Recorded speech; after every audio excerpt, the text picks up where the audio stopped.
Hi, I'm Marcus, And I'm Nick. and we are Working Class Nerds. We're the podcast that gives you no information about your favorite information. Today is December 20th, 2018. You can find this Santa Claus is Coming to Town podcast on Google Play, Buzzsprout, Apple Podcasts, and Stitcher. You can find me on Twitter. I am at MarcusB814. And I am at Nick Vern. That's NickVern. In this week's episode, we're talking with B. Kavanaugh, a.k.a. B. Cavs, a.k.a. BC, who is a fellow AIE officer. And we're also going to be talking about 5.10 from SWTOR, Battlefront 2 throwback, Red Dead Online, and a gaming dongle that may be cheating. So before we dive into all that fun stuff, thank you for coming on the show, B. Cavs. And what have you been up to this week? Hey, Marcus. Hey, Nick. Thanks for having me. Thanks for coming. I've been playing through the Republic and Imperial Loyalist storylines on OSIS, and I'm trying to finish the story on my assassin so I can play the Imperial Saboteur storyline. Running OSIS dailies, killing the OSIS world bosses, and getting credit half the time. I updated my conquest calculator so folks have all of the new objectives and new points totals for those. But I've been taking it a bit easier personally with conquest, only getting 4 or 5 tunes to gold per week, which for me is less than usual. Wow. And then also throwing lots of snowballs on Nar Shaddaa. Nice. We spent a couple hours doing that on Tuesday. Yeah, I know that's part of the reason why I said 4 or 5 tunes to make Marcus feel bad. Marcus, have you ever gotten a tune? Yeah. Oh, I've done it. Oh, all of them or just one? Well, I've done a couple tunes, like at separate times. The most I've ever done is one. No, the most I ever did was 2. It's hard though because I get 3 or 4 days a week where I get in game about 9 o'clock at night. Yeah, 8:30, 9 o'clock at night, and if I'm going to do it, I'm going to do conquest, and not conquest ops or group content. And sometimes, like if I get conquest points, great. But for me, the driving force is I only have so much time, and that time I allot for group content where, now with the new update of 5.10 that we'll talk about, these guild perks that are coming out are allowing us, it's going to allow you to get perks that's going to help ops players and ops teams and all this other stuff. So I may have to get a little more involved, but anyways, it's not about me right now. BC, what else have you been doing? Yeah, along those lines, Marcus, it's interesting you say that because one of the reasons that I end up getting that many tunes to goal is just because a lot of the ways that I play the game tend to be what you also get conquest points for. Right. So I'd be interested to see if over time they head more in the direction of including pretty much every activity in some way so that you can get conquest points just by doing your favorite activity. They've sort of indicated that that's the direction they want to go, and they've added some chapters and other new objectives. So I'm hoping that they'll continue to go more in that direction, because if Marcus enjoys playing ops, then he should still feel like he can contribute to the guild leveling by playing ops. He shouldn't have to do stuff that he doesn't want to do in order to contribute. Absolutely. Right. The thing is, for me, is if you complete an operation, you get a shit ton of conquest points, a ton of them. But why can't you give me points for every boss? That makes sense. At least you're let's say there's some progression. If you finish the op, you get an extra 500 points of conquest. Right. But each boss gives you 100 points. So every time you're doing a boss, it's helping you achieve a goal. Right. Where sometimes you get in an op and, Just Our Troopers made the change to hard mode, which I'll get into that. But we're not beating the op now. Right. So you're not getting nearly as many conquest points. No. And right. So the possibility of me hitting goal, slim to none. But anyways, B-Cavs, anything else you've been doing? I've been working a lot. Pretty busy time the last quarter of the year at work. So been spending a fair amount of time at work and making sure I knock everything out before Christmas, because on Saturday I fly to Australia for a couple of weeks. Oh, nice. Visit. I'm assuming you're from there. Yeah, if the accent didn't give it away already. One time we had a a kid from New Zealand that was an exchange student or studying abroad in America on my floor, and I was like, "Oh, you must be Australian," and he got really pissed off. He's like, "No, I'm from New Zealand. Fuck you," or something to that effect. So I was like, hesitating to just jump the gun and say you're from, Australia. Well, I figured it's somewhere in that area. Right. You get right. So that'll be 24 hours on a plane without Wi-Fi. So there won't be much conquest happening, but it'll be great to get there and catch up with family and friends. How do you even sit on a plane for 24 hours? I don't know how you could do that. I actually really enjoy it because no one can get a hold of you. So I just watch all the movies and read all the books that I've been wanting to read all year and haven't got around to.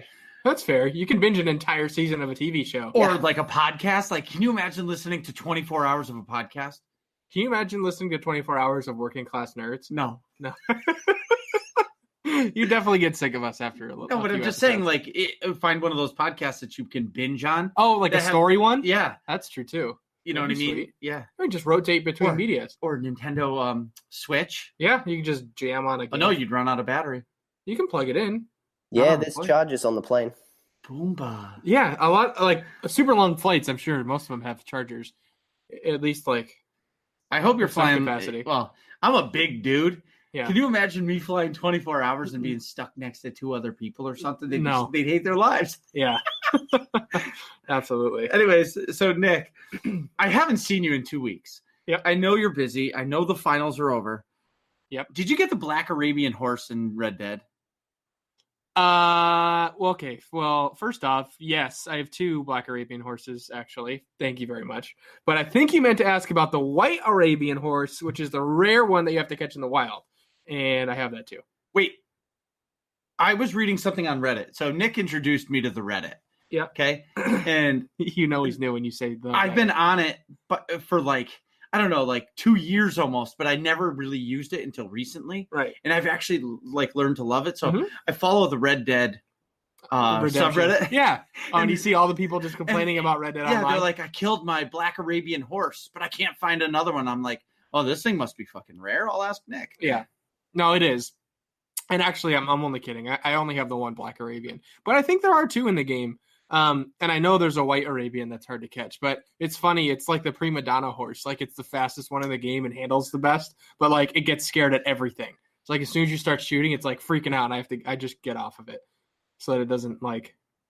Because, like, if there's a snake nearby or something, some horses will be like, fuck you, whatever, and just keep walking by. But, like, horses that get scared easily... Well, do they have a fat horse? Yeah. Well, they have like Clydesdales. Yeah, so that'd be perfect for me. Right. Clomping along. So beyond that, I've been doing a bunch of Christmas shopping stuff. Like today, I had to do like 5 hours worth of mall time, which sucked. I don't even know how you do it. I just Amazon. Well, I didn't plan ahead or budget properly, so I just like spent like 3/4 of a paycheck that I got today. Ooh.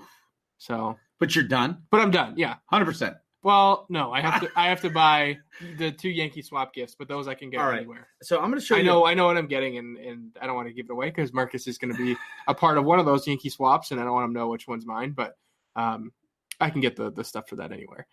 But what are you looking up? No, keep going. So I had finals week last week, and that finished on Sunday. Well, my last exam was Friday. Is this wrong? So I really wanted to get this for our Yankee swap, and Carrie told me there's no way I can get that. He's showing me a cookbook that is all about chicken stuff, chicken recipes. But the title is 50 Ways to Eat Cock. Yes, that would be an appropriate open. No, I think that's great. But it says healthy chicken recipes with balls. That's really that's awesome. I like it. I think that's a good gift. I searched Yankee swap gift. That's a great one. And that's what Amazon gave me. Top choice by Amazon. Thanks, Amazon. Yeah, thanks, Amazon. But so anyways, on my last final Friday, and the last final was Friday. And then I had a paper due Sunday, so it was kind of like a giant one. Then of course I put it off until like the end. So I was working on that this weekend. And then I was relaxing a little bit this week, and I've just been trying to get through Red Dead Redemption 2. I'm probably in the middle of chapter 6. I thought I was close to the end, but then a bunch more side quests just kept popping up, and I have to do every single one. So it's taken me a lot longer. Are you still enjoying it, or has it lost its luster? No, honestly, I'm really enjoying it a lot. Like, I've actually, the past few times I played, I did like one side mission and then just went and did hunting and fishing stuff. Like, I like going after the legendary animals. It's actually pretty cool. Oh, I'm with you, but do you find that the side missions like almost drag the game out too much for you? Sometimes, yeah, I do. Like, it depends. Like, I don't know.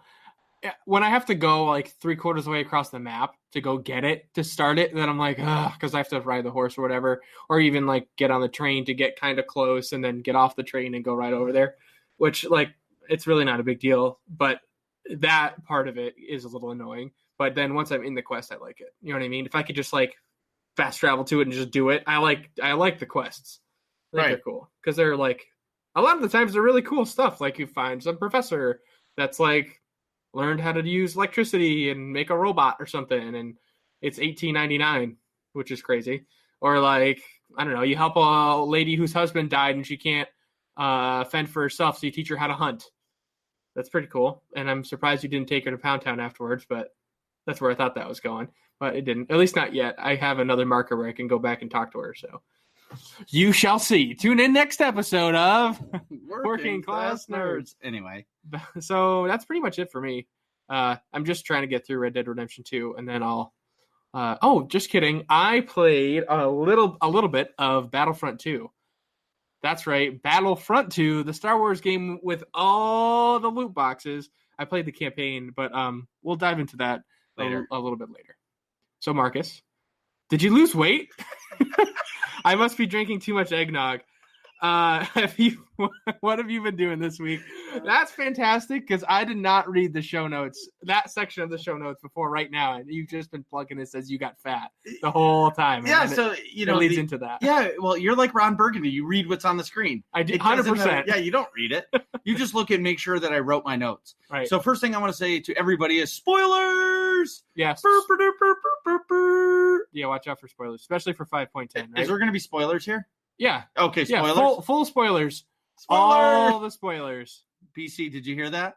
There's spoilers. I got a spoiler for you guys. What's that? Darth Vader is Luke's father. No way! Oh, you ruined it. I didn't get through the movie yet. It's been like 4 decades, so I figure it's okay. All right. I'm a little late to the part. It's been on the list. I just didn't quite finish it. Anyways, back at the rant. Marcus, you were going to talk about something you've been doing this week. You broke Marcus. I didn't expect that. That was great. Anyway, I'm laughing so hard that I'm sweating. I know. I can see it. Yeah. Anyway, real life has been insane. So in my world, doing carpentry and cabinetry and furniture and stuff, the push for Christmas is crazy. So you get the last minute people who are like, hey, do you think I could get my kitchen done before Christmas? And it's November 1st. You're like, no, it's not going to happen. Yeah. Like I started a project on September 26th, I think. And it's a kitchen remodel and it finishes tomorrow.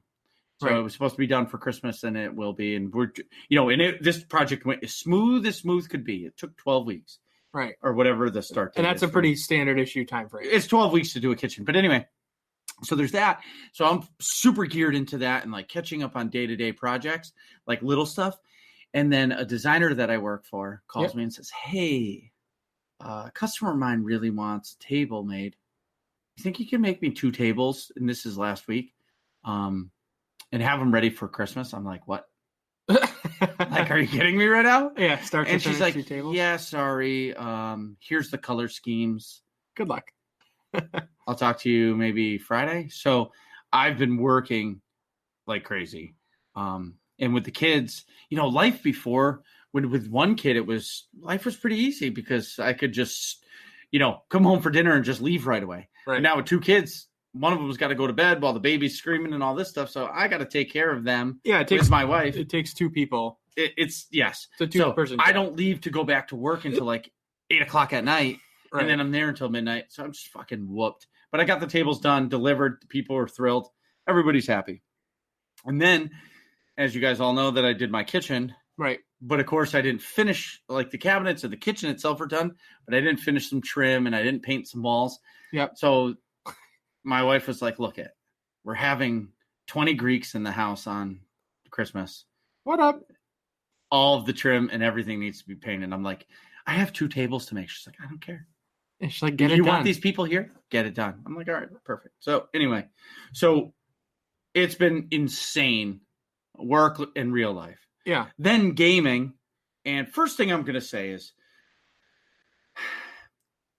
I stood up in my out of my computer chair and it just had like the touchdown thing with my closed fist, like almost like Rocky at the top of the hill when he runs up the stairs. You know, and when I saw Malgus. Oh, yeah. Okay. He's my favorite tune, my favorite character. He's just like, we wanted to stop him before in the story, but he actually like wanted to like bring diversity to the Empire and like allow aliens and all these like different species. And like, he wanted to do good things for the Empire, but like that way we were so wrapped up in the Emperor's bullshit that, you know, we had to stop him. Right. So when I saw him come back, I was so happy, and he looks bad fucking to the bone. Yeah, he looks really cool. As soon as I got it, I took a picture on my phone because I still to this day don't know how to get a good screenshot. Well, I do, but it's then just I don't. Windows print screen. Oh, I always hit print screen and it doesn't do anything. No, you hit the Windows key and then print screen. Do it right now. I can't believe this. Wait a minute. I don't. Oh, there's the print screen. Oh, Windows print screen. Nope, didn't work. Anyway, I don't care. We're getting off topic because I'm going to forget what I'm going to say. But anyway, I was so excited, and I have only done the story on my Imperial tune. Yep. My Marauder, duh. And story was great. Osis is beautiful. I like what they did. Later on, we're going to talk about the stupid fucking dailies. The dailies themselves are great. And I understand BioWare wants you to like run around the planet and like do a bunch of things. But as Sweet Brown said, ain't nobody got time for that. You know what I'm saying? Yeah. But anyways, I played a shit ton of Battlefront 2. Yes. Loot Box Town, Battlefront 2. I'm going to talk about that later. And if you guys are listening to this and you want to help Nick and I, on December 28th this month, we can apply for our PAX East press passes. Yes. And I've put it in my Google Doc for 3 reminders. I've told Nick to put it in his Google Doc for 3 reminders. Yep. If you guys can put it in your Google Docs for reminders, that would be awesome. Yeah, just tweet us. Yeah, tweet us, email me, message me on Discord. I don't care that it's December 28th because I really don't want to not get our press passes. Right. Because this year's PAX is going to be awesome because we're going for 3 days. Yep. And last year was great because we got to talk to people. But I feel like if we have the media passes, then we're going to be able to get private time on some of those games. Remember that stupid fucking game, Mother Gunship? Yes. You know. Yeah, but the developer was cool. I feel bad crapping on his game. Sorry if we see him again. But I did not like that one. Yeah. Well, either way, but we would have gotten like a private session with the guy. Right. And we could have talked about it more. Maybe I wouldn't You get have like died so 15 many minutes. times. You know what I mean? Right. Well, instead of like 2 minutes. And I could have told him that his game's fucking stupid. right there. You know what I mean? Right. Like, anyway. So that's pretty much what's been going on for me. But there was some a bunch of SWTOR news. The one awesome thing is we got a new layer boss on the PTS for Osis, which is a layer boss, for anybody who doesn't know, is like one ops boss, but it's instant. So you have to enter the space, right? Almost like the Taboros Courtyard and the Colossal Monolith or whatever, or World Breaker Monolith. I don't know. It's one of the two. So it's like instead of a world boss where anybody can just walk up to it and start killing it. Correct. You go into an instance. Yeah, and then it's only you or the people with you killing it. Yep. Okay, that's cool. So, you know, it's just exceeding expectations because they were like, okay, we're not getting everybody a new operation, right? But we're going to give them a new layer boss. That's sweet. Yeah, I was pretty excited. You want to read this first section of it? Sure. We got a message from Matt talking about the new layer boss, I'm assuming. Yeah, And some gear updates, looks like later, but I don't know if you want me to read that. Well, anyways, I'll just dive right into it. just the first part. From Matt. Oh, hi there. Welcome to our little PTS layer boss shindig. So nice of you to stop by. As is tradition, we have a variety of utility terminals on the PTS server, as well as gear vendors that will help you quickly create a character, get to level 70, get geared, and get to testing, which in this case will be the Hive of the Mountain Queen layer boss. That's sweet. So basically, a Hive of the Mountain Queen. Queen. Layer boss. Do you want me to keep going? Sure. Here's the general flow. flow. Oh, no, we don't need to talk about how to get there. Oh, okay. Can you talk about the, I'll just say it. Walk into the phase gate at the end of the light bridge to nowhere at the Odessan landing to enter in to the Hive of the Mountain Queen layer area, which is great. And then they gave us 2 difficulty targets. What are they, Nick? The difficulty targets are story mode's gear target should be covered by bolster. So long as you've got your gear slots filled, you should be good to go. Veteran mode is targeted for fully augmented tier 4 legendary or 248 gear. That's perfect. Anything else? Well, you can read the rest. Sure. Natural access. For those of you interested in finding your way to the lair naturally, the entrance can be found on Ossus or the Ossus Canyons area right around 1200, 600. State of the lair. The boss encounter itself, mutated GNOC and Queen, is mechanics complete and balanced. Final aesthetic tweaking of FX is still ongoing, but art and animations should be most of the way there, so it's pretty much all fair game for feedback. The Hive of the Mountain Queen environment is likewise largely finished, and I, for one, think it looks pretty amazing, so that's all fair game too. Non-boss encounters are still a work in progress. This includes the placement of encounters, the size and type of the enemies present, the abilities of those enemies are using. Take what you see there with a grain of salt. Feel free to give feedback on what's there, but don't be surprised if you find some jankiness in there. See you on the PTS. Sincerely, Matt Puvich. How do you say his last name? Matt Pusevich. So, which is great. So, I think they're basically putting it in our hands. So they've got the boss, but so the trash before you get there, they're saying, let's play it and see how you guys like it. If it's too much or it's too hard, right? Or because I feel like the trash should be like a perfect balance of enough to where it's a little bit of a challenge to get there, so you don't just walk into a boss, right? But at the same time, it shouldn't take you 20 minutes to walk through the trash to get there. Mm-hmm. Awesome. And then a lot of people like to stealth and do all that stuff. They want to stealth all the way to the boss, but kill the trash. I think that's just a part of the instance. Or I think stealthing it should be relatively difficult if you want to do that. You know what I mean? Mm-hmm. It should take some learning and finagling to if you want to stealthily get by it. Because I think that option's pretty cool to be able to stealthily get by and not have to, but it should be substantially more challenging, I think. Yeah. So basically, they came out with some patch notes. I don't know if we need to talk about it all. I think it got updated today. BC, do you know if it got updated today or not? Yeah, they posted the official patch notes, but they were pretty much the same. Yeah, so they there were some buggy things. Yep. I know one of the Ossus dailies, the Jedi artifacts were bugged. You couldn't click on them. Yeah. So you couldn't do that one daily mission. Yep. Which, if that's all that broke in this giant update, okay. Yeah, it's no big deal. I'm not even upset about it. Right. And at the same time, they wanted to fix the big stuff, like BC said, the world boss credits, stuff like that. And we'll talk about that later.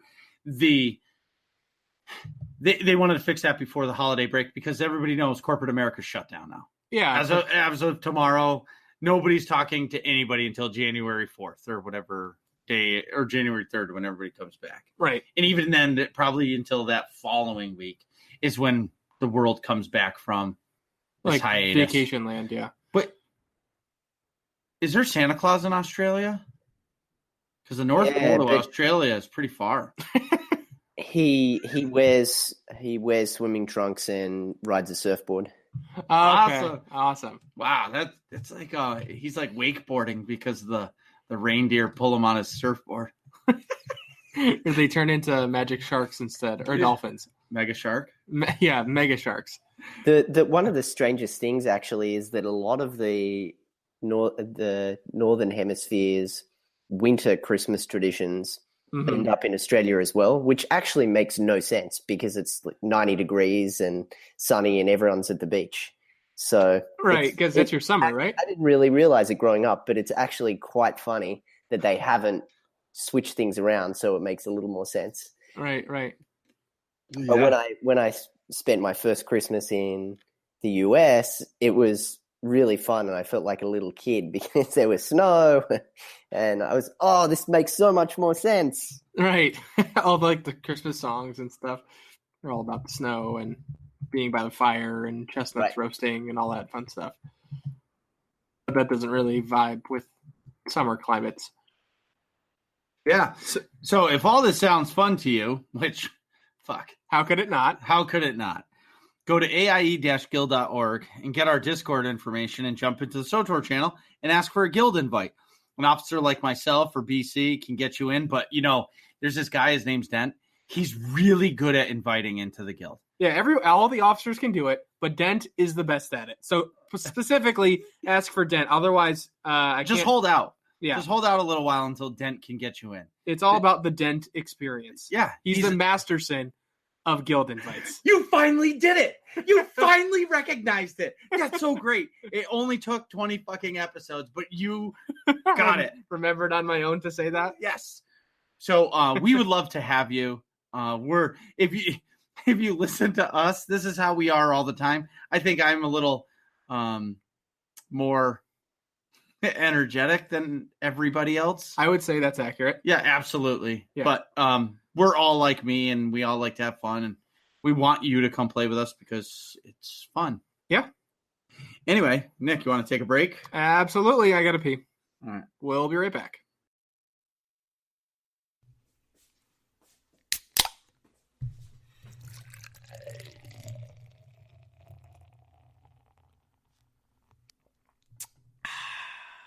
And we're back. So today we have a few great topics to discuss. Like I said at the start of the episode, we're going to go over 5.10, some Red Dead Online stuff, Battlefront 2, yes, Battlefront 2, and the Zim Apex, which is a dongle that may or may not be cheating, and we'll get into that afterwards. So let's start with 5.10. Marcus and BC, what do you guys think? Okay, I'll just say, BC, do you think 1 out of 10? What do you think? 10's the best, 1's the worst. How do you rate OSIS in 5.10? So far? I'd say 9.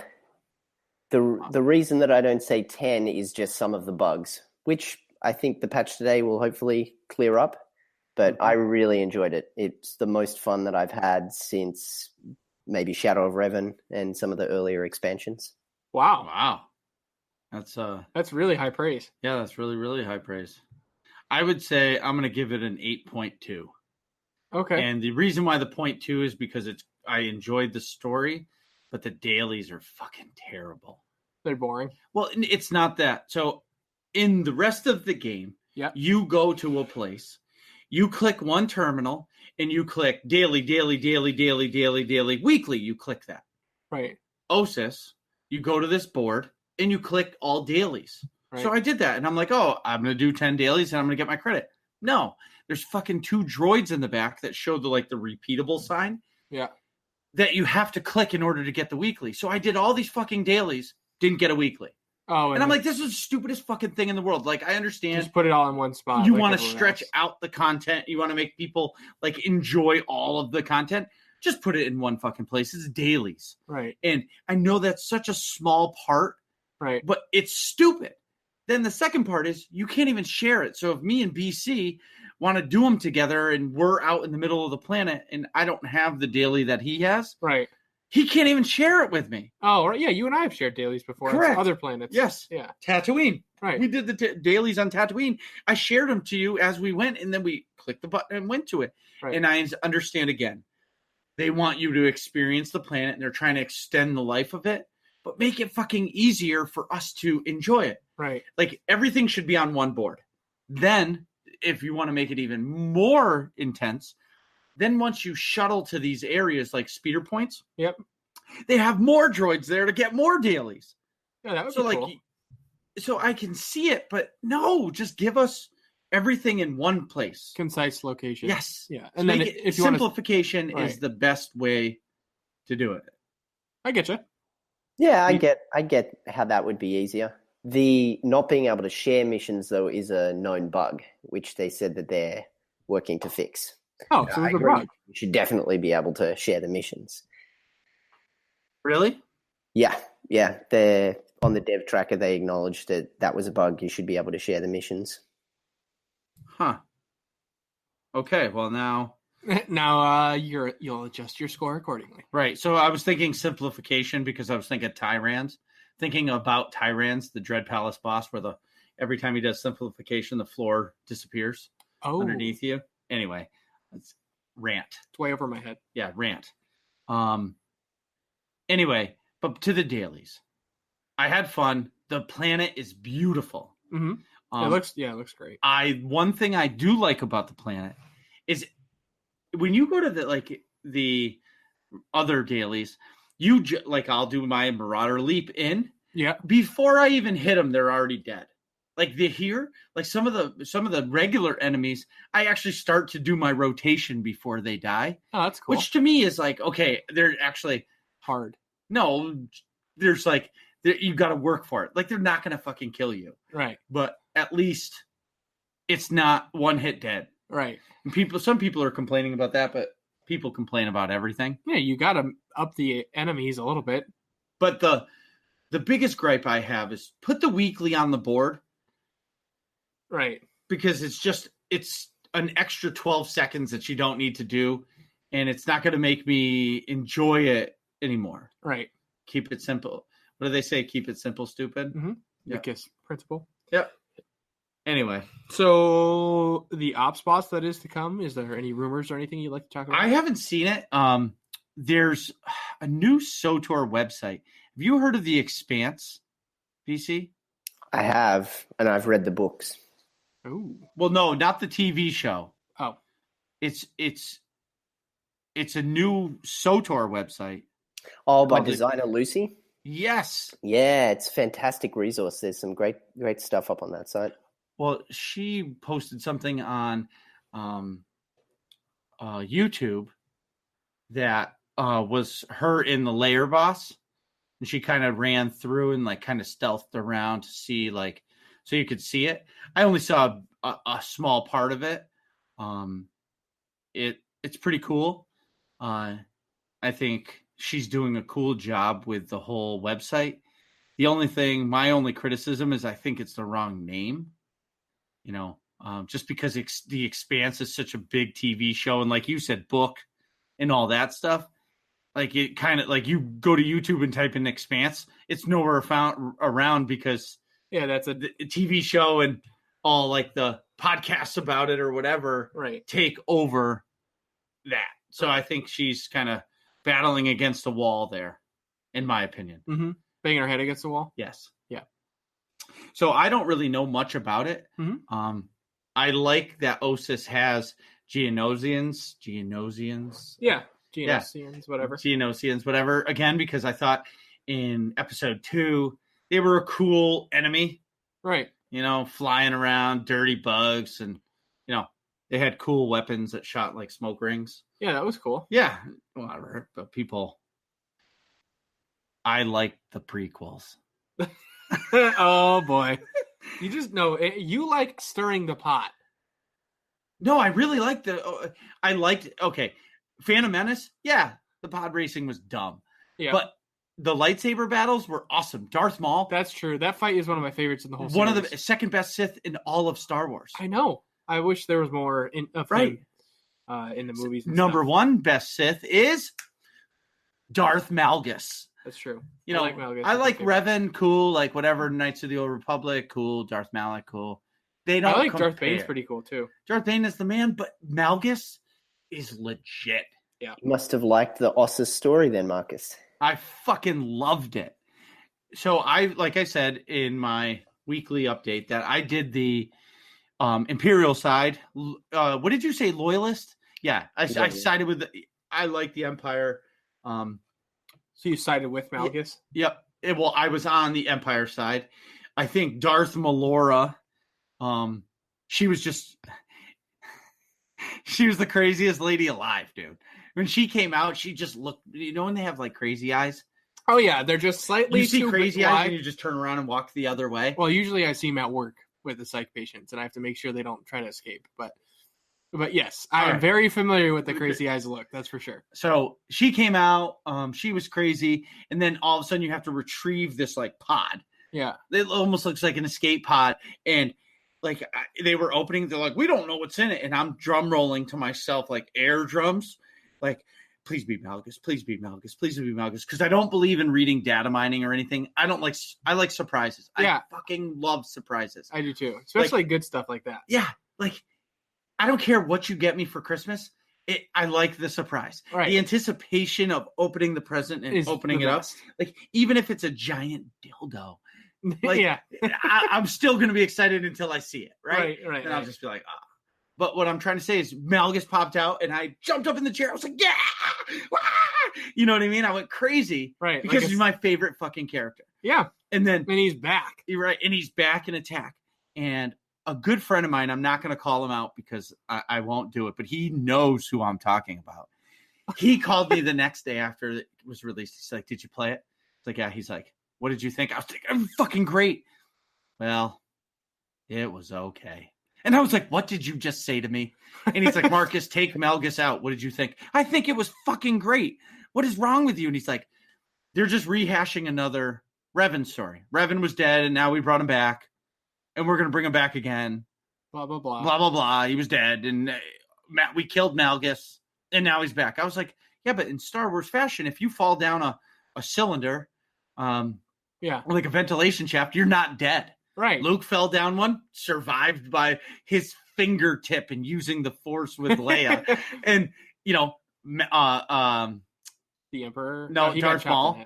Oh, yeah, Darth Maul survived. Yeah. He got chopped in half, and he still survived. Yeah, and the Emperor is still alive. He could still be alive. Conspiracy theory, Snoke is the Emperor. We just destroyed the mic. Sorry about that. I'm sorry. This whole show just went to shit. I'm sorry. I just went on this crazy rant. No, anyway, there are a few reasons that I like the story, not actually related to Malgus, although I did enjoy Malgus coming back, because on every single one of my Imperial tunes, when I played through the Ilum story arc, I wanted to support him because of the way that he was trying to change the Empire, and I wasn't able to. So I was super excited about him coming back as well. But I also enjoyed it for a few other reasons. The first was what we talked about a little earlier in the episode, that you could be a loyalist or a saboteur. And at the moment, obviously, there's not much of a difference between the two because you're just sort of starting out. But some of my tunes, for example, my assassin started out as a slave and really hasn't liked the Empire the whole time. And so the saboteur story is a perfect fit for her. She finally has a chance to sabotage the Empire from the shadows. And then, so those four storylines, a lot of people wanted to go back to Empire versus Republic and have one for each faction, but we actually got 4. So that was exciting. Then I really enjoyed the way that they told the story as you went along.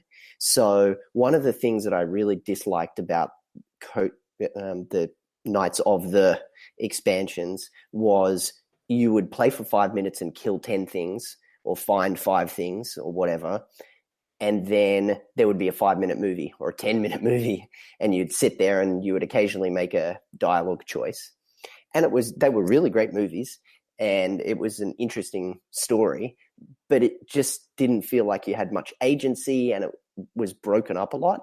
And then starting with Osis, the way that they told the story was there might be a short movie, but mostly that they would be chatting to you as you were doing the missions, or after you finished a mission, there would be like 30 seconds or a minute of information about Tower Dare and her background and the issues she was struggling with, or Major Henri and the jokes she would tell and all of the subtle criticisms she would make of her superiors in the Sith. So I really enjoyed the way that they told the story as you went along, as opposed to having to pause and then watch something for a while and then come back. And I loved the new NPCs. Tower Dare I thought was really interesting, and it had a bit of a different story. She wasn't the same as any of the other Jedi that you'd run into on Tython or during the class stories. And then Major Henri was really interesting as well, because it was the first time you got to know an Imperial trooper. And some of the jokes she told were really funny, the way that she would make fun of Melora. And I felt like both of them had a lot of depth that we hadn't necessarily seen in some of the recent NPCs. So I really enjoyed it. I'm excited to spend a bit more time, hopefully, with Tower Dare, help her to resolve her issues around feeling like she's responsible for a lot of what's happened, and spend more time with Major Henri and make fun of the Sith and the other people who aren't very good at their jobs with her. The Major Henri, what I liked about her is I felt like at the end of the story, I was connected to her, right? Mm-hmm. I wanted to be, I'm going to say it like this, like I wanted to be her friend, right? Yeah. But she's not my companion. So Right. she was a story companion only. Right. So now I'm hoping that the next story she gets to be Like an actual companion? no, like a partial companion. So now you're wanting her to be a companion. See, for all the game, you've always gotten these companions and they just throw them at you, but you have no emotional attachment to them. Yeah, because Now, I've gone to battle with this woman, Yeah. and she's made me laugh. And one of her comments she makes, I don't know what it is, but I laugh every time I hear it, because we won't be doing anything, and she'll be like, "For the Empire," and we're like, we're just standing in the middle of Ossus. Why are you screaming? You know what I mean? Kind of a thing. Yeah. But what's great is it eventually, I think we'll get her as a companion. And when we do, I'm going to want to use that companion because I feel like I'm emotionally attached to that companion. This was the first time, I think, probably since I played the original class stories, that I really felt a strong attachment to someone like that. Right. I was really impressed with the new NPCs. Yeah. For me, obviously, I haven't played it because I'm not there yet. No, you haven't finished Red Dead. Once I finish Red Dead, that's my next game. But I'm going to finish all the expansions in SWTOR. But I'm well, I can kind of get this answer from you guys because you both played it. But I'm interested to see where Jaisa pops up in the story. I don't know. They said she was in this at some capacity. Right. So for me, you had light side Jaisa. That's the only side. Not for me. I had dark side Jaisa. It does not compute. Well, what made me think of Jaisa was you guys saying like you actually care about a character, and that's why I've used Jaisa as my companion throughout all of my playing so far since I got her to begin with, because like I had Vet to begin with, and then I got Jaisa, and I was like, oh, she's kind of strong. It makes more sense to have a Jedi companion. Or not, well, a force-using companion, I should say. You just thought she was hotter. Well, that too. She was hotter, and she had a dual lightsaber, and she used the force. So I was like, okay, all three checks. And then you get story development with her over a long period of time, and it makes you want to keep using him. So right, I get that entirely. Yeah, and I'm excited to see where she pops up again. Well, so I'm not going to spoil that for you. Okay, because for me on the light side, I was just strolling in all gangster-like. Yeah, and she like, fucked your shit up? No, and she was like, oh, hey, master. I'm like, whoa, what's up? I missed you. And we chat a little bit, and then she's back with me. Oh, that's cool. Yeah. Jaisa's light side Jaisa's awesome. Anyway, something else that we've gotten from 5.10 is a new guild system. And we don't have to break it completely down, but I think that the guilds as a whole needed a revamp. Mm-hmm. And something that they've done with this is where they've tied conquest to this new guild leveling system. Mm-hmm. So now you can level up your guild, and almost like in Call of Duty, where as you play, you level up, you get a new perk. So I remember back in the day, Martyrdom, I remember the grenade drops on the ground, and it's like an instant kill for the guy running over you because he's an idiot and he just runs over a grenade. Right. And it was like a race to get to level whatever to get that perk. Right, because everyone was getting like, even when you died, you'd get a quick kill and then start your kill streak. Yeah, exactly. Like with one up for the next time you spawned. Exactly. So it's almost like that. And one thing in BC and Zen are our guild liaisons with Conquest. You know, what did you call me? I'm the cheerleader of AIE. Yeah, I would say so. They actually have work to do. I just talk. Right. And there's one that I'm really intrigued about. It's an all res. So when the ops team wipes, we're just going to be able to click one button and everybody's alive. So no running back to the nice. boss. Yeah, I'm really looking forward to So it. do you start the boss fight over again? Yeah, so everybody gets rezzed in the room. Oh, so you don't have to go through all the way back. That's the way I understand it. You're just going to res in the room, and then you're going to run backwards and you start the fight over. So you don't have to run back. Oh, that's nice. Is that how it works, BC? I haven't tried it yet, so that was my understanding of how it worked as well. One of the things that caught a lot of people out, I think, is just how expensive some of these perks are.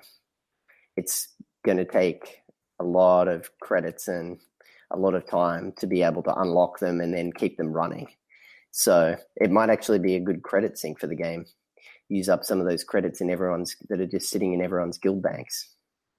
Right. I think it's great. Mm-hmm. And I like that the perks only last 2 weeks, so they're not permanent. Oh, that's nice. So you can't have a bunch of people involved in the guild and then just not do anything after. Well, it's not just that. It's so all the rich people stay rich and they just buy the perk and they have it forever. Right, that's what I mean. You have to keep buying the perk. Right. And what if this all res sucks? What if it's terrible? Okay, so we try it for 2 weeks and then we get rid of it. And then you don't spend money on it again, yeah. Correct. And for us with the imp side and the pub side, it almost allows us to spend a couple weeks here and a couple weeks on the imp and a couple weeks on the pub. Right. And then that, again, diversifies the groups. Right. It allows for a bit of a meta game as well because, for example, in our guild, we used to do 1 week imp side, 1 week pub side, and we'd alternate between the two. But then there was, at least on the PTS, it's not in game just yet, but they might be introducing a perk that increases points earned from conquest by 5%. And because that is active for 2 weeks, then maybe we should focus on one side for 2 weeks, activate that perk, then focus on the other side for 2 weeks and activate the perk on that side to be more cost effective. Yes. So there's all sorts of things you can do. For example, if you have a group of people who like to craft in the crafting weeks for Conquest, there are a bunch of perks related to increasing your efficiency, increasing your crit rate for crafting. So the weeks when there's a bunch of repeatable crafting objectives in Conquest would be a good time to put those ones in. I enjoy the fact that they've created this whole other element of strategy that people can work towards that isn't going to go away or get old after, you've played it a couple times, which the story does, obviously. I mean, I mostly play for the story, but you can only play it a certain number of times and then it sort of gets old. Whereas the leveling process that they've created for guilds and all of these different combinations of perks that you can activate have created something that'll keep going and keep being relevant and exciting well into next year. Yeah. Something else that they did, speaking of crafting, which I don't know anything about, I one of the guys on my ops team, the Death Star Troopers, busted my ass. He's like, you should have learned how to craft at like level 2. And I was like, yeah. It definitely was in one of the 4,000 tutorials that popped up. Yeah, I didn't. I just skimmed it and was like, okay, whatever. Yeah, you should just watch SWTORista's videos. They're much better than the tutorials in game. Yeah, I could do that again. Marcus is like, I'm never going to craft. I'm just going to have someone else do it for me. But it sucks because, like, I feel like I let the team down because I don't do it. Yeah. You know what I mean? I do. But I don't. You don't want to? Yeah. If you don't want to, don't do it. It's a game. Right, but so that's easy for you to say because you're like the conquest guru, right? Where me, I'm I'm just the guy that talks in the background and brings smiles to people's faces where, they're like, fuck this guy. Yeah, he's a nice guy and he's always doing fun things, but he doesn't contribute to the guild at all. I don't think that's true at all. Like, you're always organizing Mega, which is lots of fun and brings in a different group of people than we might normally have. You run ops 3 times a week at least. Yeah. I don't run ops at all, so I think you just contribute in a different way and an equally great way. I mean, your energy is part of the reason why people stay and do stuff in the guild. You shouldn't have used it like that because Nick's now going to call me the cheerleader. Oh yeah, he's already calling you the cheerleader. Yeah, I didn't start that. You've had that role in every organization that I've known you to be in. Like when we were on the same paintball team many moons ago, and yes, we played paintball together. We would call you the cheerleader of the team then too. Yeah, I guess so. And then when we worked together, you were the cheerleader of the construction. Well, it's because I had to fucking motivate you to move, and I'm like, "Come on, man, we're almost." Yeah, but you did it for everybody. Yeah. You ever when other people were grumpy, you would pump them up. Yeah, that's the same thing with AIE. Yeah. So speaking of this, and something you just said, BC, that you don't really do ops. So I want to talk to you about gear. Mm-hmm. So when 4.0 came out in the Knights of the Fallen Empire and Knights of the Eternal Throne, the expansion that you're about to do, Nick. Came out, they introduced a new gearing system, which was the command crates and all that stuff where you got a box and you prayed you got the gear. Yeah. And the old way was you did some things and you earned this and you got the gear. Right. They're bringing that back. So for me,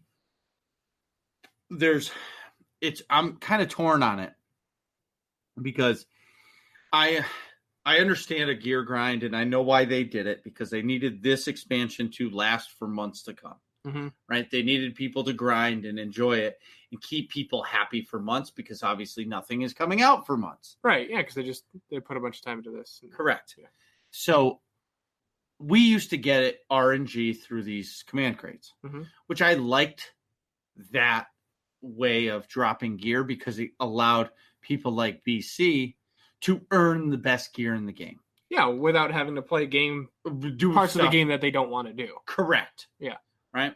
So they come out with this new tier of gear, and the only way to get the highest tier is you have to do the hardest content to earn these crafting materials, and then you have to craft the pieces. Right. Which I think is fine, because if you do the hardest content in the game, you should have the easiest path to get that gear. Right.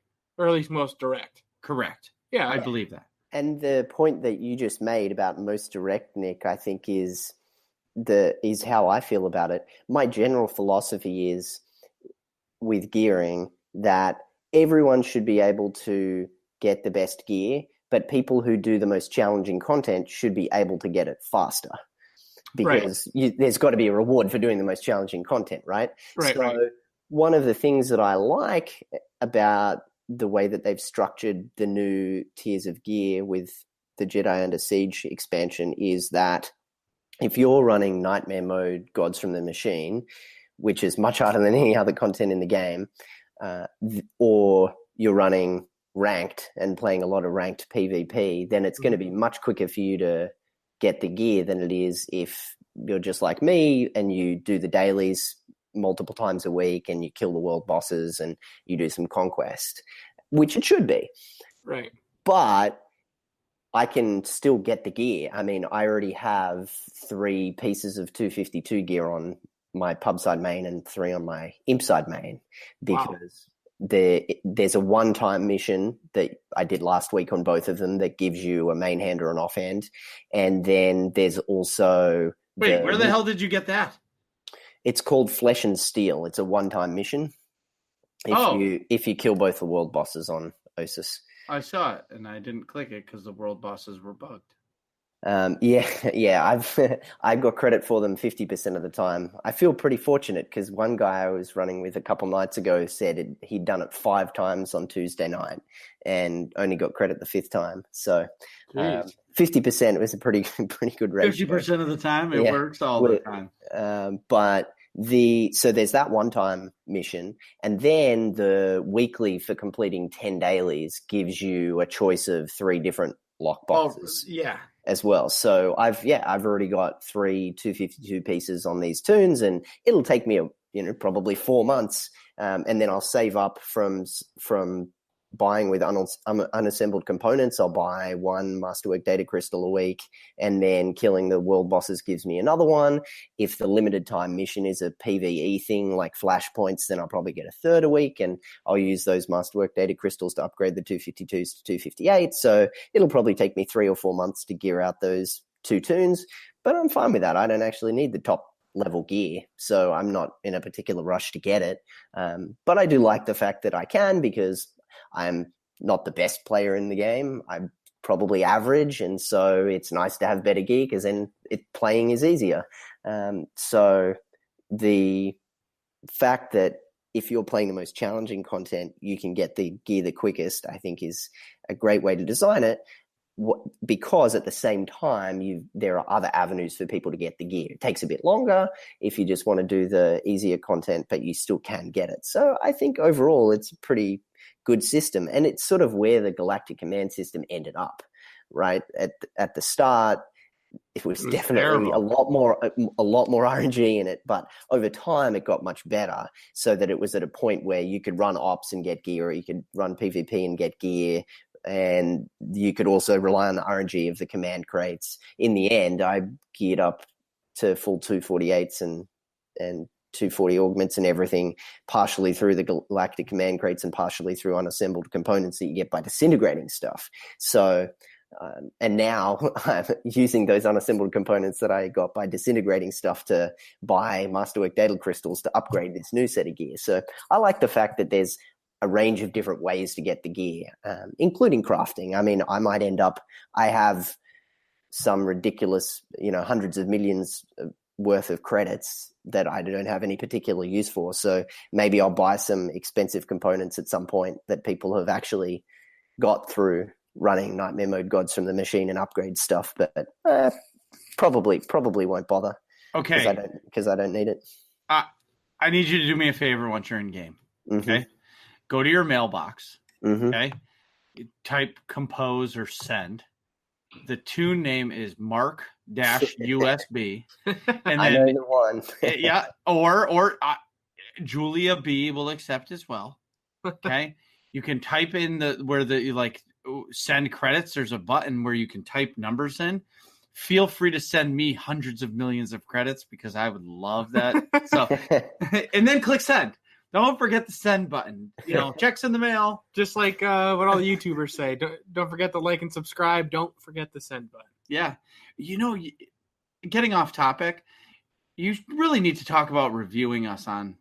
I haven't said it in a long time. I know. I'll just plug it right now. Hey, so you can leave us you can say whatever you want when you review Working Class Nerds, as long as it has 5 stars on iTunes. So go to iTunes, go to the Working Class Nerds page, leave us a review, click 5 stars, and then it's your free message board to say whatever you want. I don't care if you say the podcast sucks. I don't care if you type your version of the Odyssey, your life's work.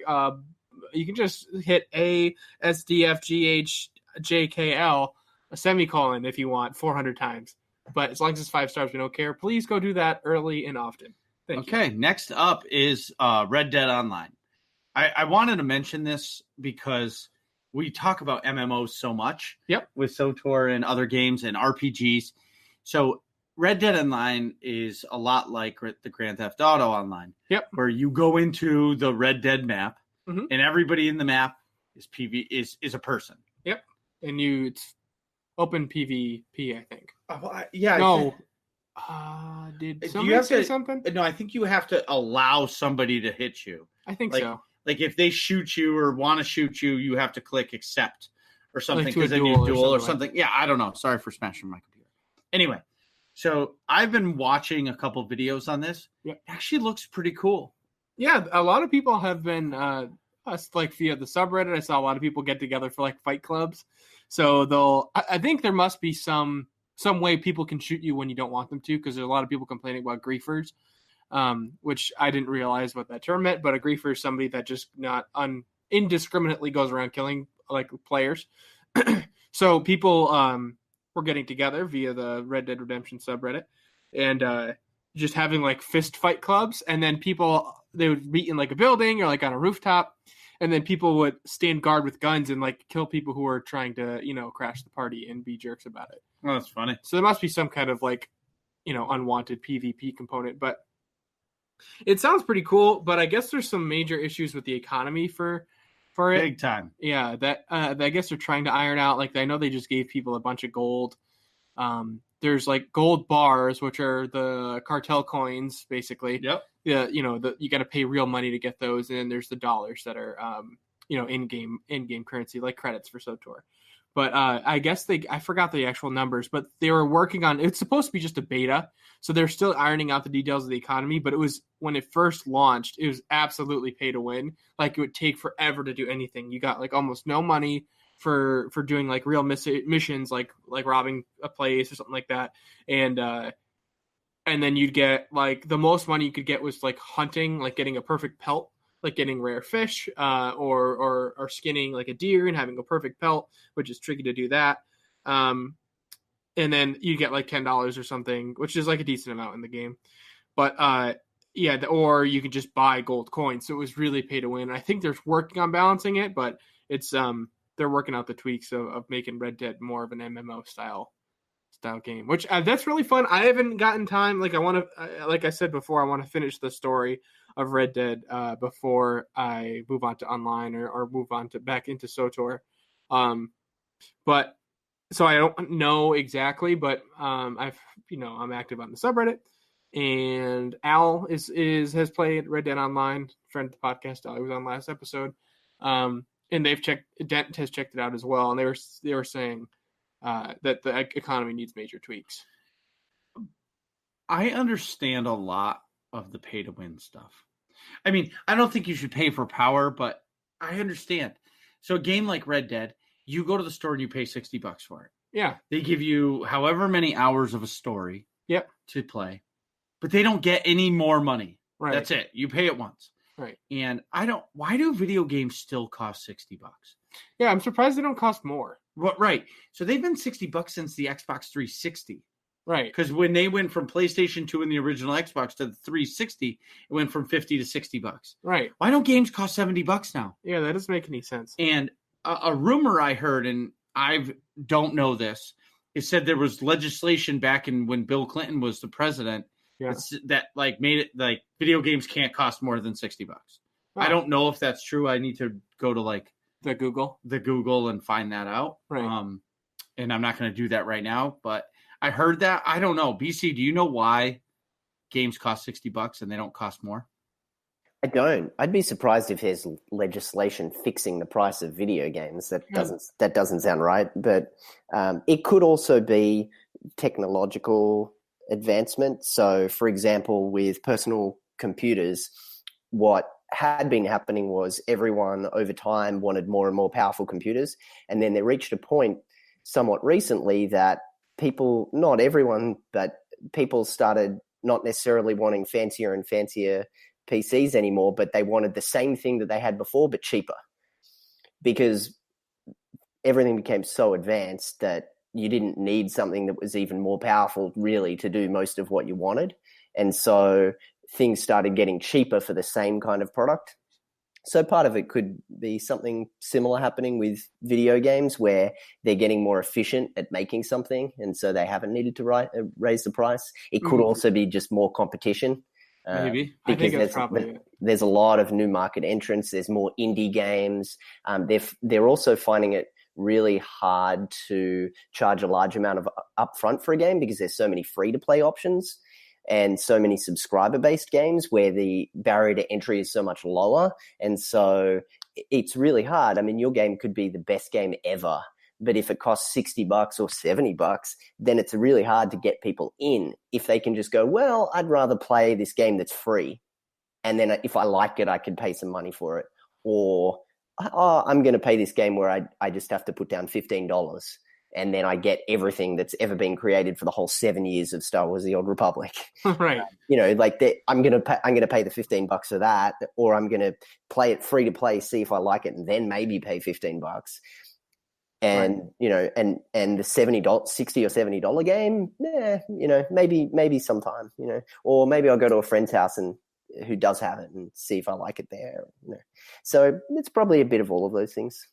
Another factor, too, is no one wants to be the first company to be consistently charging $70 or $80 for a game. And if I remember, because then you're the fucking greedy assholes and then nobody buys it. You know what I mean? I think if I remember correctly, I want to say GTA 5 was $80 when it first came out. And then they got all kinds of crazy backlash and they rolled it back to $60. No. Maybe the digital deluxe or something. There was something to where it was $80 when it came out. I don't remember exactly, but there's some controversy there. We should do a show on this topic. On the game, I thought we did do one, a microtransactions one, or why games haven't changed their price. Yeah, we can break down that because that's a really good question. Do a little research. Yeah. Well, okay, I get what you're saying, BC, about like technology and stuff. But the hours that they put into Red Dead Online, right, and whether it's easier to make a game now than it was 10 years ago, or even Red Dead, the story or main version campaign, right? I should say. But what it takes to run these games is crazy. So I have my PC, my desktop, which is I think pretty powerful. I'm not really sure. Yeah, yours is pretty much top of the line. Like, as close to the top of the line as can reasonably expected for a working class nerd. Right. But then I play on my laptop, which has a GTX 960, and it's fucking awful. Yeah. It's awful.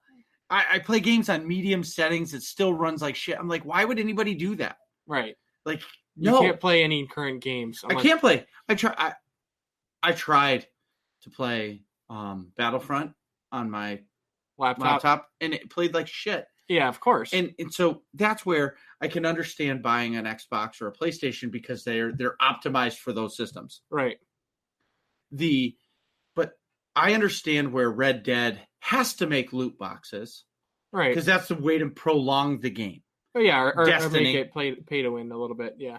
Where Destiny, I'm going to bring that into this, where they got it wrong was, okay, they had a complete game, start to finish. Yeah. And they said, well, we're only going to release 2/3 of the game and then sell a season's pass for the next three downloads.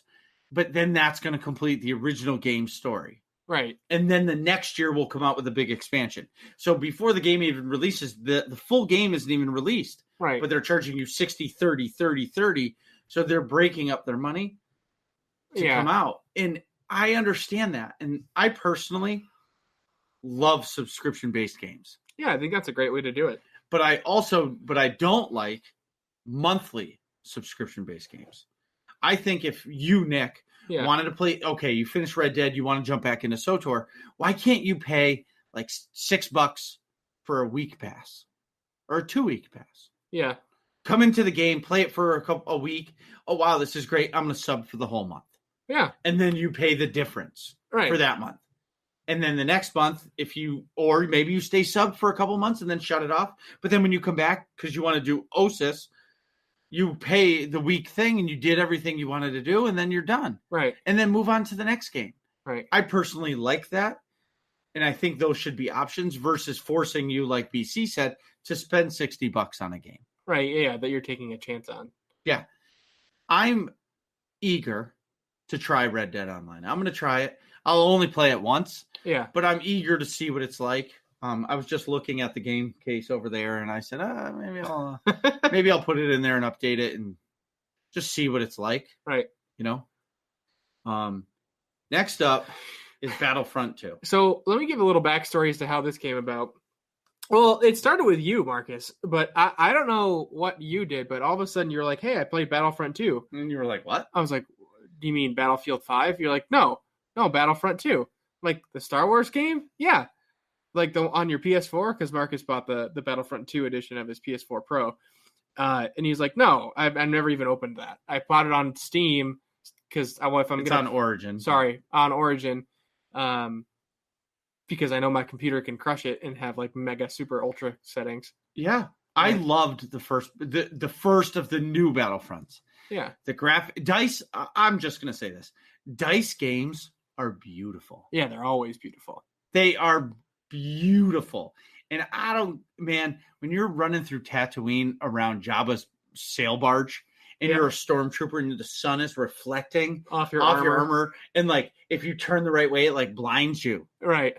You like, that's quality made. Yeah, that's really cool. And I was excited for Battlefront 2 because there was going to be a campaign, which they fucked up the first one by not having a campaign. Right.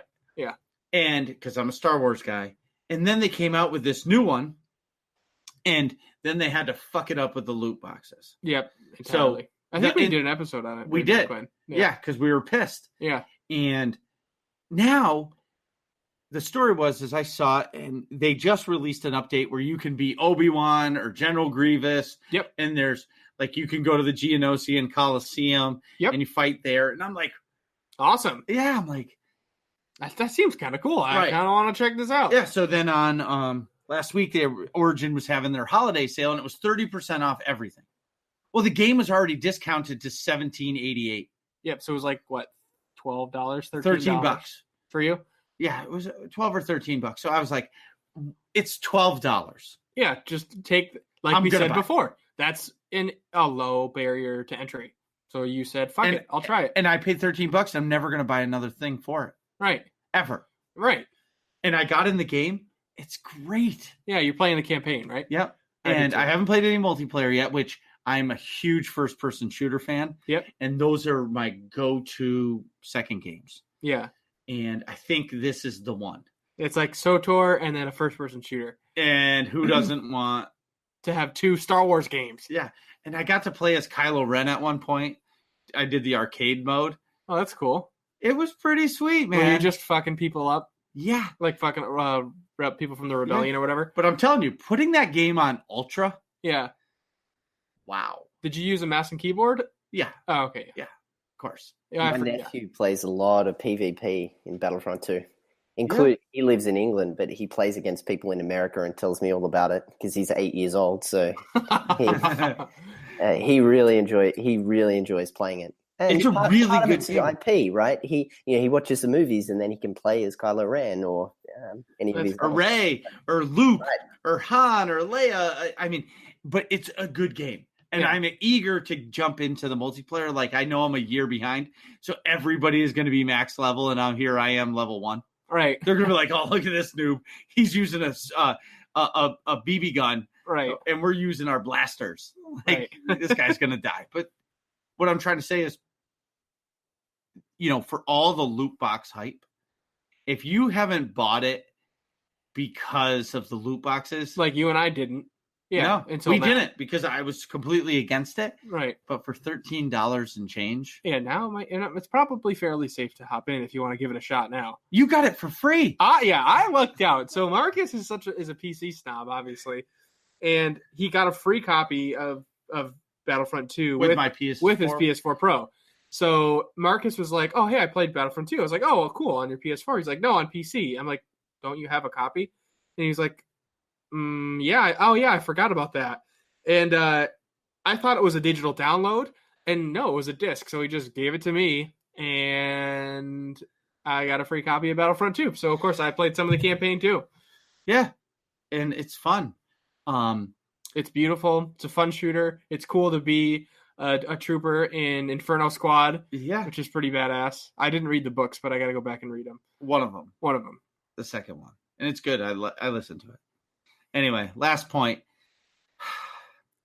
The dongle. The dongle. So Nick, let me just lay this out. Nick sends me this. It tells me to Google this thing. What is it called? The Zim Apex. With an X. All right. Zim Apex. Yep. And I Google it, and it's talking about some fucking USB thing that plugs into something, and you can use a keyboard and mouse. I'm like, I just shook my head. I'm like, this is dumb.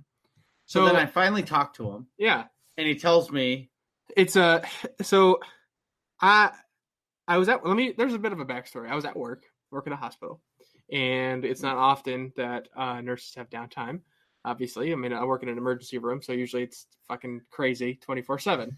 But one of the nurses I know, Josh, was shout out to Josh, was looking up this thing and some keyboard options on his computer, and I was like, "Whoa, what do you look like? What's the deal?" It's not often you come across gaming stuff. And he was like, "Dude, check this thing out. I play PUBG a lot on the Xbox, and this dongle, it's just a little USB attachment, lets you attach a wireless mouse and keyboard to your console. You can use it for Xbox One, or PS4, and it lets you attach a wireless mouse and keyboard. And the game and the console think that it's just a regular controller. So you can use a mouse and keyboard with the console, and no one will know the difference, except for, of course, you're turning super fast and just fucking people up in first-person shooters." So my question was, because there's a bit of a controversy with this thing, is that cheating or is it not? And I'd like to get your thoughts first, Marcus. Oh, I want to know BC's before I drop my hammer. Okay. BC, what do you think? I don't think it's cheating. I think it's just another example of someone having better equipment. So like Marcus's high-powered PC means that if he plays against people in PvP, he probably has fewer issues with lag than someone who doesn't have as good a PC. So that's fair. Yeah, there's always going to be an element of that, right? If you can afford a better PC, then you'll have fewer issues with lag or other kinds of issues like that. I'm always excited to sort of see what they can develop to make games interesting and allow you to play them in new ways. So I'll be interested to see if that starts to proliferate and there's more of that kind of stuff that comes out. I think computers, a lot of it's based on your computer, yes, and your internet, but I think everywhere in the country doesn't lag as much as Kentucky. And he's not. He's in DC. Oh. He's at like the hub of where all internet comes from. Yeah, I live 20 miles from the SWTOR servers, so my ping in game is usually like 6 milliseconds or something. Oh my god, that's incredible. It's under 10, yeah. Wow. Well, a good friend, shout out to Mal. It takes him like an extra 20 minutes to load into anything over the course of the night because of Kentucky internet. Just saying. He's got Kentucky. Kentucky internet's just terrible. It's terrible. Jeez. Anyway, that was my little push. But to my dongle, it's fucking cheating. I'm sorry. Okay. Console. I fuck this up every time. So consoles are meant to have a controller. Okay. That is a purpose. Xbox is a Microsoft company, but they give you a controller to use. Okay. Just like a PlayStation. Yeah. If you're using a third-party product, plugging it in, it's basically giving somebody aim assist. Right. You know what I mean? Yeah. And it's telling the PlayStation that, hey, he's still using a controller. Right. But you're not using a controller. You're right. You're using a keyboard and mouse. Right. So you're in a competition or a tournament, an online tournament, and you're using that, you have a clear advantage over the next guy. Yeah, I think in a tournament setting, it might be unfair. But in period, you could do ranked Overwatch matches. Right. That's true. Now you have a step above somebody in, where in a PC you'd be even, but if you're playing on the PlayStation on a keyboard and mouse, if I'm playing on a keyboard and mouse and you're playing with a controller, I have a clear advantage to you. Right. Yeah. Clear advantage. Right. And now this brings me to my next point from Xbox and PlayStation. Why can't you use a keyboard and mouse? Why not? I think you should be able to. Let them, if people want to plug in a keyboard and mouse, let them. What does it matter? Why do you have to use the crappy PlayStation controller? It's the worst fucking controller on the planet. You know what I mean? Yeah, but so to that effect, so your big issue is that it's not natively available to the console, therefore it's cheating? Yes. But if it was, then you wouldn't have a problem with it. Correct, because then everybody can do it. I see. Right now, I never heard of this stupid dongle. That's the Zim Apex. Are you looking at it right now? Yeah, I have it up. All right, how much is it? $100. Okay. If you don't have $100, some people don't have, like BC said, some people don't have $60 to go buy the new game. Right. So yeah, I didn't. I wouldn't have bought Battlefront if I had to pay for it. Right. Exactly. Yeah. Exactly. Perfectly said. Right. So now I have an extra $100 to throw away, or BC does. He can go buy this dongle, which I can't afford that, or you can't afford that. Yeah, it's Christmas time. It's great. Well, whatever. I'm just saying, as in a general statement, I can't afford to buy a dongle. I can barely afford to pay $60 for the Red Dead game that I've just bought. Sure.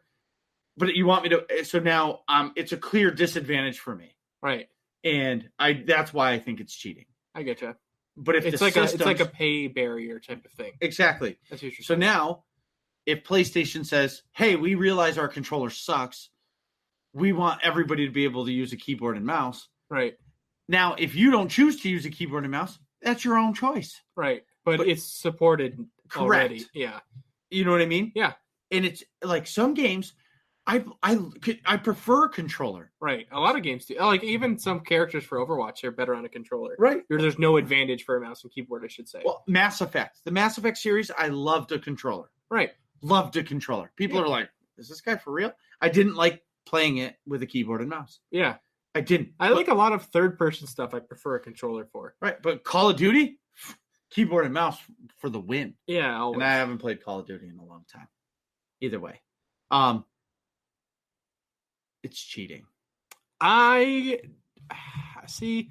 I'm kind of between you and BC here for this. Like, I understand it's like a clear advantage, but I don't know. Maybe I'm just selfish because I really want to get one now and then go play a first-person shooter and just murderate everybody. So maybe that's why I'm like about it. But listen to what you just said. Yeah. You want to buy one so you can use a keyboard and mouse so you can murder people. Right. Because now you have that clear advantage from everybody else. Yeah, so it is definitely cheating. But I think I'm pretty much aligning my agreement with you that it should be natively available in the consoles, that you should not only be able to put a mouse and keyboard on. B, you should be able to use whatever controller you want as long as the software lines up. Like if you want to use a PS4 controller in your Xbox, you should be able to because it's clearly the better controller. Or if you want to use a Mad Catz controller from 1997, then you should be able to plug one of those in and use it too, as long as it has the same button layout. And Marcus is just flabbergasted. The PS4 controller's better. Well, no, but again, like that it's should a have personal that support, preference. You know? That's the point. Right. That's what's awesome about it. If you like the PlayStation controller, you should be able to take that thing anywhere you go and bring it over to Uncle Johnny's house and use it with his Xbox. Right. And if it's telling you to press X and it's really A, well, that's on you because you have the and you should know that. Yeah, right. You have to figure it out, bro. Right. That's what you get for not using that systems. But you should be able to use it all. It should all be cross-platform. I agree. And that's why it will be soon. I Everything's going to be a computer. Yeah, I think consoles and a mobile. Yeah. So, BC, thanks for coming on the show. Thanks for having me, guys. This was awesome. It's been a long time coming. I'm glad you could come on. And one of these episodes, I really want to talk about mobile games. We should. Yeah, because they're fucking awful. Oh, we'll have to crush some candies while we're doing the episode. People can hear all the crunching. See what I did there? Candy Crush. What are you guys talking about in here? Find out next episode of Working Class Nerds.